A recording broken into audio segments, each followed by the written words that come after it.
Ви благодарам на честа да бидам дел од настанот посветен на одбележување на 15. октомври, меѓународниот ден на жената од руралната средина. Денеска токму со одбележувањето на овој значаен датум и преку овој настан придонесуваме за подигање на свеста за значењето на придонесот на руралната жена во локалните заедници, но и во општеството во целина. За жал мораме да признаеме дека во реалноста се уште сме далеку од постигнувањето на целосна рамноправност на руралната жена на било кое ниво во државата. Несомнено и престои голема работа за да овозможиме економска самостојност и социјална интеграција на руралната жена. При тоа неопходен услов е поддршката на женското лидерство и на организациите кои се занимаваат со оваа проблематика. Гласот на руралната жена, нејзините потреби и проблемите со кои се соочува, треба да бидат чуени, но и решени.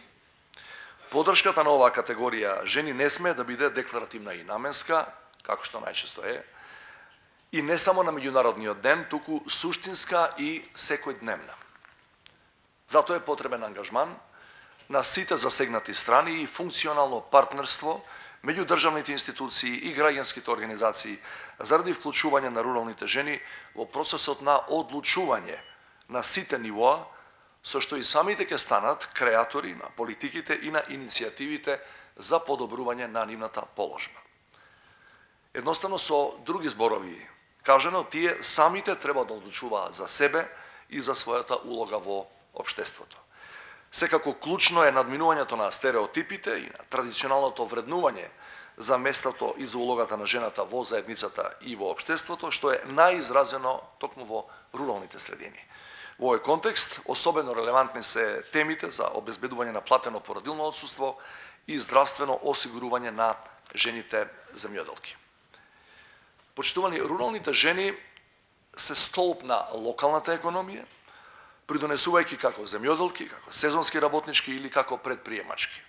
Со својот ангажман тие пред се придонесуваат за одржување на семејството, односно обезбедување храна и намирници за домаќинството, но и за производство кое го пласираат на пазарите. Покрај оваа работа, тука е нивната секојдневна грижа за семејството и најголемиот товар околу подигнувањето и воспитувањето на децата. Накратко кажано, руралните жени се пример за посветеност, солидарност и грижа за другите. Затоа тие заслужуваат да добијат безрезервна поддршка и помош од секој од нас во рамките на нашите надлежности. Секако еден од начините за подобрување на состојбите е вмрежувањето и користењето на искуствата од другите земји. Затоа го поздравувам создавањето на регионалната платформа за заедничко дејство за подобрување на економската и социјалната состојба на руралните жени.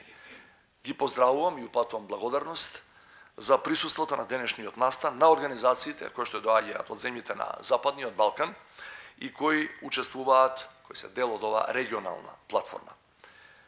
Би сакал мојово обраќање да го завршам посакувајќи успех на регионалната платформа и воопшто на сите организации и на сите активисти во напорите за поддршка на руралните жени и за подобрување на нивната социјо-економска положба во општеството.